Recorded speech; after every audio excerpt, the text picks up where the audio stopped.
अंतर्राष्ट्रीय स्तर पर भारत के कंट्रीब्यूशन का रिकग्निशन है, कोई डाउट नहीं है, पूरी दुनिया में भारत का डंका है। हाल फिलहाल कुछ ऐसी चीज़ें हुई हैं जहां दुनिया के कुछ देशों की तरफ से इंडिया को भारत की डेमोक्रेटिक वैल्यूज़ को लेकर लेक्चर दिया गया। आप इसको जोड़ सकते हैं, कुछ लोगों ने इनवाइट भी किया था, डिफेंडर ऑफ डेमोक्रेसी, चुप क्यों है, वाई दे आर ऑब्लिवियस। अब आज की खबर है, जर्मनी फॉरेन अफेयर्स की तरफ से हमारे डेमोक्रेटिक राइट्स को लेकर कुछ कहा गया है। इससे पहले अमेरिकी विदेश विभाग की तरफ से कहा गया। और दुख तब होता है जब कुछ हमारे देश के नेता थैंक यू भी करते हैं फॉर इंटरफेरेंस। मुझे लगता है जैसे जैसे भारत का सामर्थ्य बढ़ेगा, भारत की शक्ति बढ़ेगी, भारत के सामर्थ्य और बढ़ते हुए सामर्थ्य और बढ़ती हुई शक्ति, बढ़ती हुई हैसियत से निश्चित रूप से कहीं ना कहीं स्वाभाविक रूप से कुछ लोगों को तकलीफ होगी। और उनकी ये टिप्पणियां शायद कुछ समय तक अभी और भी बढ़ेंगी। लेकिन आने वाले समय में जिस रास्ते पर नरेंद्र मोदी जी के नेतृत्व में भारत चल रहा है, अब जिस रास्ते पर हम चल पड़े हैं, अब भारत के उदय को कोई नहीं रोक सकता। जिन टिप्पणियों की चर्चा आपने की है, भारत में लोकतांत्रिक व्यवस्था के जो 4 स्तंभ ऐसे माने जाते हैं, उस स्तंभ में सबसे महत्वपूर्ण स्तंभ जो है वो भारत की स्वतंत्र न्यायपालिका है। जी, न्यायिक प्रणाली के माध्यम से भारत की न्यायिक व्यवस्था के अधीन किसी एक विषय को लेकर के कोई वाद दायर किया जाए, उस वाद में एक फैसला हो, फैसले से पहले आपके पास में तमाम तरह की अपॉर्चुनिटीज़ हों। आप माफ़ी मांग पर छूट भी चुके हों, पहले भी अगर आप अनुभव भी हो कि माफ़ी मांग करके छूटा जा सकता है।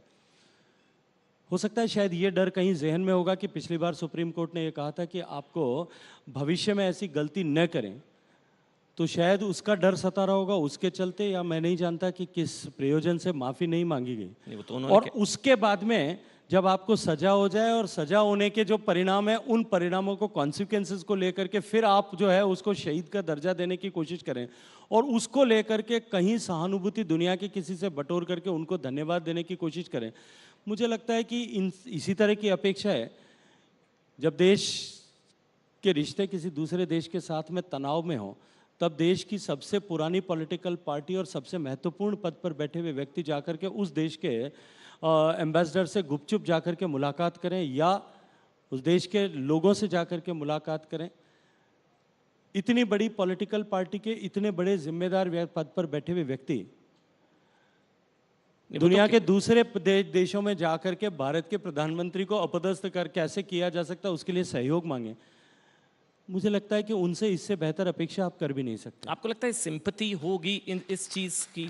मतलब क्योंकि मैं इसलिए बोल रहा हूँ कि अभी जहाँ पर ये बयान दिया कर्नाटक, अब ये स्टेटमेंट है कि वहीं से चुनाव प्रचार की शुरुआत होगी, बल्कि वो तो उस बयान को और ज़्यादा आगे बढ़ा रहे हैं। और आपको लगता है उस चीज़, वो कोर्ट भी नहीं जा रहे हैं शायद अब तक, वो इसके खिलाफ अपील भी नहीं कर रहे हैं, ना वो कह रहे हैं ना माफ़ी मांगूंगा ना आगे बढ़ा कोर्ट जाऊंगा। तो आपको लग रहा है इस चीज़ का उनको फ़ायदा हो जाएगा, कांग्रेस पार्टी का रीलॉन्च मोमेंट हो जाएगा, राहुल गांधी को एक और रीलॉन्चिंग का मौका मुझे मिलेगा? तो नहीं लगता, शायद उनको लगता होगा, उनके सहयोगियों ने, उनके साथियों ने, उनके मेंटर्स ने उनको बताया होगा इससे फ़ायदा होगा। पहले भी शायद जब वो रफाल पर बात कर रहे थे 2018 में और माननीय प्रधानमंत्री जी की धवल छवि पर कीचड़ उछालने की, कालिक पोतने की कोशिश कर रहे थे,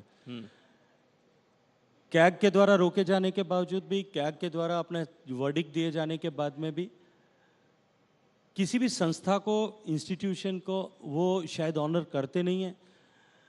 उन्होंने बदस्तूर अपना कार्यक्रम जारी रखा और बाद में सुप्रीम कोर्ट से जो है वो करारा तमाचा लगने के बाद में उन्होंने जो है अपने आप को उससे रोका। जिनका इस तरह का स्वभाव पड़ गया है, सिंपैथी लेने की कोशिश जो कर रहे हैं, मुझे लगता है कि ये तो आने वाले समय में चुनाव के परिणाम बताएंगे। क्योंकि 2019 में जो कुछ किया था उसका परिणाम क्या हुआ था वो देश की जनता ने देखा है। देखिए, अब 75 साल के इस आज़ाद भारत में जब लोकतंत्र 75 साल का हो गया है, जब देश दुनिया का सबसे ज़्यादा युवा लोगों का देश है, जब युवा बढ़ते हुए भारत को और एक उन्मुक्त आकाश की तरह देख रहे हैं, उस समय में इस तरह के हथकंडों के माध्यम से लोगों को हम आकर्षित करके और उनको अपने साथ में जोड़ पाएंगे, इसकी संभावनाएं मुझे कहीं भी नजर नहीं आती। नहीं, लेकिन राहुल जी ने जोड़ लिया है, पूरा ऑपोजिशन साथ आ गया है सर, पूरा ऑपोजिशन, मतलब जो कोई मुद्दा नहीं जोड़ पाया, ये करप्शन का चार्ज। इनमें से ऐसा कौन व्यक्ति था जो 2018 में इनसे अलग था? 2018 और 19 के चुनाव में, 18 से लेकर के 19 के चुनाव में वही सब लोग साथ में थे।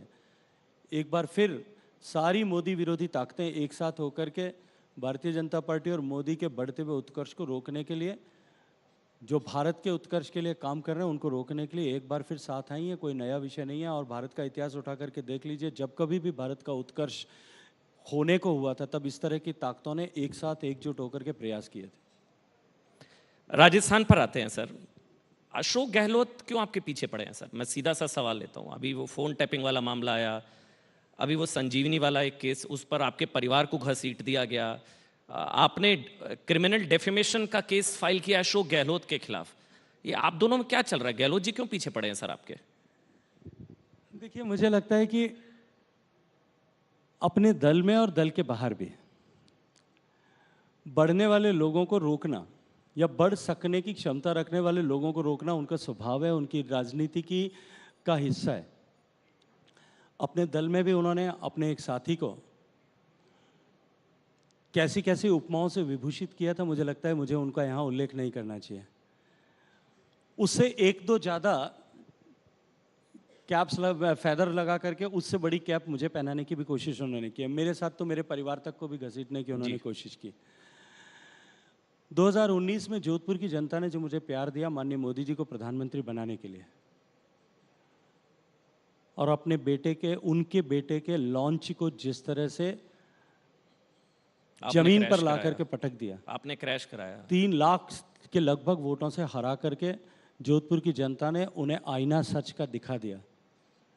ये उसकी छटपटाहट है, और उस छटपटाहट के चलते वो इस तरह के अनर्गल बयान दे करके और बिना किसी आधार के, बिना किसी तथ्य के, बिना किसी सबूत के, बिना किसी लिंक के मुझे जबरदस्ती एक विषय के साथ में जोड़ने का प्रयास कर रहे हैं।